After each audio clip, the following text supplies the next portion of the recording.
Here's the handwriting pages for the letter Q. Q is silent, but Q-U together says kwa, kwa, like a quarterbacking quail.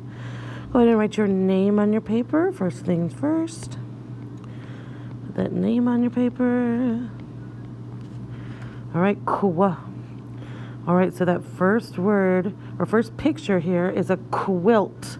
That does start with Q-U. So let's write an uppercase Q and a lowercase q. The next one is a chair. That won't work. That's not a kwa sound. Then we have a jack in the box, not a quack in the box. This bird right here is called a quail. Quail. We're going to do an uppercase Q and a lowercase q. Pig does not start with kwa. Butterfly does not start with kwa. Knife does not start with kwa. But here's a lovely queen. I think she does start with kwa. Let's write an uppercase and a lowercase q on her. It's not a quox, it's a fox. So this is one of our punctuation marks we've been talking about. It is a question sign. And this guy is not quanta. So we're going to mark him out. Now when we're writing the letter Q, make sure you start at the star here. The star right here is where your curve is going to start. Make sure that you go all the way around, all the way back around until you make your circle. Lift up your pencil and then give the line through the bottom. So your curve is going to start at the top all the way around. And then pick up your pencil and draw the little line. Remember that our letters have to stay between the top line and the base line. We don't like floating letters, and we don't like letters that can't reach the top. Okay, top to bottom. Now don't do this. Remember, I don't like that space where they're floating. And we also don't want to leave any space at the top when we write capital letters.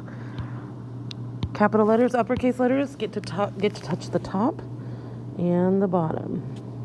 Okay? And we're going to do a lowercase q.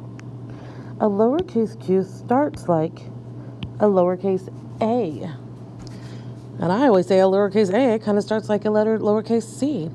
But we're going to start at our start and we're going to curve around, all the way around. Come back up, give it a stick, back down, and then a curly Q at the bottom. Okay? We're going to curl around first, come up, and then come back down and give him a flip at the bottom. So it's like we're writing the letter A to start with. We're never ever going to pick up our pencil on a lowercase q. Okay? Around, give him a stick, and make that to come down below the baseline. He's one of those that hangs below the baseline. And give him his little flip. Now, make sure that that Q's head is taking up that whole space in between the midline and the baseline. I don't like to see Q's like this because there's all this space here. Their head is supposed to take up that whole area between the midline and the baseline. Okay? Oop, he didn't have a very good stick right there. Okay, finish writing your Q's on this and color your pictures. Send a picture of that side. And then flip it over like a pancake. On this side, we have a quail. And here, they're just going to have us practice writing those Q's again. They start right here, just like on the front. A circle all the way down. Pick up your pencil. And a line. A circle all the way around. Pick up your pencil. And a line. It's going to practice writing those Q's over and over. We're going to make it like an A. Come back up. And down and flip. Start like an A. But then come to below the baseline and give it a flip. Just trace those several times to practice those cues and send a picture to your teacher.